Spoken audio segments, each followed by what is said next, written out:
बाड़ी से शुरू हुई प्रयागराज के लिए बस सेवा, विधायक ने किया रवाना। बाड़ी की प्रमुख खबर। राजस्थान रोडवेज द्वारा बाड़ी से संगम प्रयागराज इलाहाबाद के लिए बस सेवा शुरू की गई है। सोमवार को शहर के रोडवेज बस स्टैंड पर एक कार्यक्रम आयोजित कर बस को प्रयागराज के लिए विधायक ने हरी झंडी दिखाकर रवाना किया। इस दौरान कार्यक्रम में बोलते हुए विधायक ने कहा कि बाड़ी के लोग इस बस सेवा से प्रयागराज जाकर गंगा जी में स्नान कर सकेंगे और वहां से इसी बस से दूसरे दिन वापस लौट सकेंगे। उन्होंने बताया कि बाड़ी की जनता की मांग पर उन्होंने इस बस सेवा को उप मुख्यमंत्री दिया कुमारी से विशेष आग्रह कर शुरू कराया है। अन्य 5 रूट जो बंद पड़े हैं उन पर भी जल्द बस सेवा बहाल होने की उम्मीद है। विधायक ने कहा कि उनका प्रयास रहेगा कि जनता को किसी भी प्रकार की मूलभूत सुविधाओं से जुड़ी कोई समस्या नहीं रहे। नगर पालिका के भ्रष्टाचार को लेकर उन्होंने पूर्व में मांग की थी, उस पर कोई ठोस कार्रवाई नहीं हुई। जल्द विधानसभा में फिर मामले को उठाया जाएगा। वहीं नगर पालिका को नवीन भवन की जरूरत है, उसके लिए भी मांग उठाई है। शहर के कोर्ट कैंपस के जीर्ण शीर्ण भवन को लेकर भी उनका प्रयास रहेगा कि जल्द कोर्ट के लिए नया कैंपस बने। कार्यक्रम में धौलपुर डिपो के प्रबंधक जगजीत सिंह ने कहा कि सोमवार से प्रयागराज के लिए कुंभ मेला स्पेशल बस शुरू हुई है, जिसका रूट धौलपुर, पिनाट, बाह, इटावा, औरैया, कानपुर होकर रहेगा। यह बस सुबह 9:30 बजे बाड़ी से रवाना होगी, जो रात 9 बजे इलाहाबाद पहुंचेगी। वहीं से दूसरे दिन सुबह 9 बजे वापस इसी मार्ग से बाड़ी आएगी। पहले दिन बस से 25 यात्रियों को रवाना किया गया है।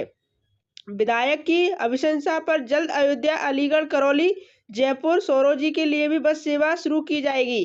कार्यक्रम में एसडीएम भगवत शरण त्यागी, नगर पालिका ईओ अमिताभ बच्चन मीणा, वरिष्ठ पदाधिकारी दिनेश भागथरिया, संतोष पंडित, रविंद्र गुर्जर के साथ तमाम पदाधिकारी मौजूद रहे। देखिए, अभी जो बसें जो पहले बंद थी ना, मैं 13 जनवरी को मेरे यहाँ आया था, मैं धौलपुर में, मुझे लगभग 1 साल होता आ रहा है यहाँ से। मेरे से पहले ही जो गाड़ियाँ बंद पड़ी थी वो यहाँ कुछ स्टाफ की वजह से कम थी, स्टाफ की यहाँ पर पूर्ति नहीं हो पाई थी, परिचालकों की कमी चल रही है, अभी भी चल रही है। हमारे पास में एमडी साहब के डायरेक्शन में हमने सिविल डिफेंस के लिए हमने कलेक्टर साहब को लेटर लिखा हुआ है। सिविल डिफेंस की उपलब्धता होने पे, परिचालकों की उपलब्धता होने पे, 500 की जो भर्ती हो रही है उनका रिजल्ट डिक्लेयर होने के बाद में जितनी बंद पड़े रूट हैं जो आप बोल रहे हैं, वो सभी गाड़ियां दोबारा से चला दी जाएंगी। जो भी रूट पड़े हैं, मानता हूं कि कुछ एक जगह है जहां पे प्राइवेट ज़्यादा चल रही हैं यहाँ से, उनकी जगह हम रोडवेज को फिर से वहीं लगा दिया जाएगा।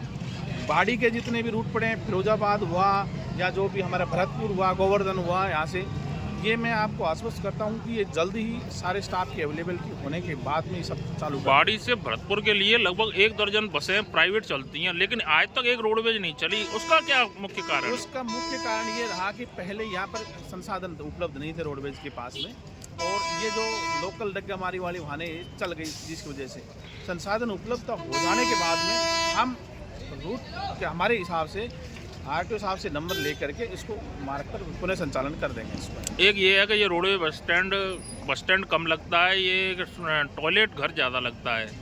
ये सफाई की व्यवस्था आप मतलब आपके डिपार्टमेंट द्वारा क्यों नहीं होती है, जबकि अर्निंग है इस रोडवे बस स्टैंड की, यहाँ पे अच्छी खासी अर्निंग है। इसमें ऐसा है कि साहब, इसमें हमने एक सफाई कर्मचारी लगाया हुआ है, ये नगर पालिका के अंडर में आता है।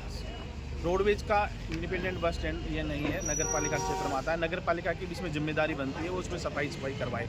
कई बार हमने इसको अवगत भी करा दिया, लिख भी दिया, एसडीएम साहब से भी हमने रिक्वेस्ट कर ली कि सब साफ सफाई का विशेष ध्यान रखा जाए यहाँ से। तो हमने फिर भी मैं यहाँ आकर के आए दिन यहाँ साफ सफाई का आकलन करता हूँ, सफाई अभियान चलवाता हूँ मैं यहाँ से, और इसका सफाई पर विशेष ध्यान देता हूँ। फिर भी कोई कमी रह जाती है तो मैं इसको और फुलफिल कर दूँगा। एक ये है कंजेस्टेड बहुत जगह है, ये आपने बाहर के लिए कोई प्रयास किया है क्या? बाहर के लिए मैंने इसके लिए कलेक्टर साहब को बाड़ी में बस स्टैंड के लिए हेतु मैंने पत्र लिखा है। माननीय विधायक महोदय के द्वारा भी मैंने रिक्वेस्ट करी है कि एक बस स्टैंड का परिसर का यहाँ बाहर ऐसा कोई निर्माण करवाया जाए, जिससे लोगों को और जो यात्रियों को यहाँ सुविधाएँ मिले, जो एक बस स्टैंड पर जो सुविधाएँ मिल सकें वो वहाँ मिल सकें। यहाँ से वहाँ पर उनको प्रॉपर पेयजल की व्यवस्था हो, सुलभ कॉम्प्लेक्स की व्यवस्था हो अच्छी तरह से। ये सब चीज़ें बाहर हम जब इंडिपेंडेंट रोडवेज का बस स्टैंड हो जाएगा, सबकी सुविधाएं उपलब्ध करा दी जाएगी। ठीक है सर, थैंक यू। यहाँ भाजपा का प्रधान और भाजपा का जिला प्रमुख बनेगा, जिसमें हमारी पूरी भूमिका रहेगी। हमारे कुछ पत्रकार साथियों का ये कहना है कि आप जो भी प्रेस वार्ता करते हैं धौलपुर करते हैं, हम लोगों से आप ज़्यादा वो नहीं रखते हैं, सिर्फ धौलपुर वाले भी रखते हैं, क्योंकि आपका मकान भी धौलपुर में ही है। तो क्या करें, हम अपनी बातें कहाँ से रखें? एक तो मैं जानकारी दे दूं कि मई से यहाँ काम शुरू हो जाएगा मकान का, मई से, इसी अप्रैल मई से, और पत्रकार बंधुओं को वहीं बुला के अपने टीए पे, और कम से कम 3 महीने में एक प्रेस कॉन्फ्रेंस मेरी तुम्हारी हुआ करेगी, जो तुम्हारी शिकवा शिकायतें मैं सब दूर करने का पूरा एफर्ट्स, पूरा प्रयास करूँगा। Thank you sir. हमारी वीडियो पसंद आई हो तो लाइक, कमेंट व शेयर करें, और ऐसी ही वीडियोस को देखने के लिए आप हमारे YouTube चैनल BBN भव्य वसुंधरा न्यूज को सब्सक्राइब कर बेल आइकन को प्रेस करें।